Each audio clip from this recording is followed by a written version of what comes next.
ঢাকা চট্টগ্রাম মহাসড়কের কুমিল্লা ১৪ গ্রামের নানকরা নামক স্থানে ৬ সেপ্টেম্বর সকালে মাইক্রোবাস ও বাস সংঘর্ষ হয়। এতে করে ঘটনাস্থলেই মারা যান মাইক্রোবাসের ড্রাইভারসহ ৪ জন।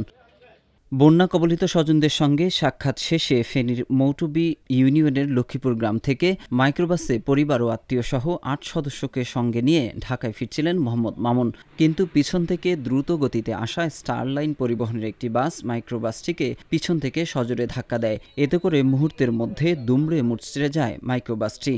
এই ঘটনায় ঘটনাস্থলেই মারা যান মোহাম্মদ মামুন, তার ৫ মাস বয়সী ছেলে মোহাম্মদ সাইমুন, শাশুড়ি মাজেদা বেগম ও মাইক্রোবাস চালক ফেনী সদরের আলাউদ্দিন হাজারি।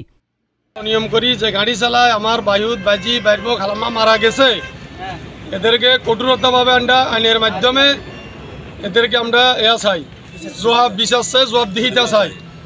স্টারলাইন অতিরঞ্জিত গাড়ি চালায় ড্রাইভারগুলো আর অনিয়ম চলে করতে হবে, এটা আইনের ব্যবস্থা নিয়ে তাড়াতাড়ি ওদেরকে জবাবদিহিতা করতে হবে স্যার। এদিকে দুর্ঘটনার খবর পেয়ে ঘটনাস্থলে পৌঁছান ফায়ার সার্ভিসের কর্মীরা।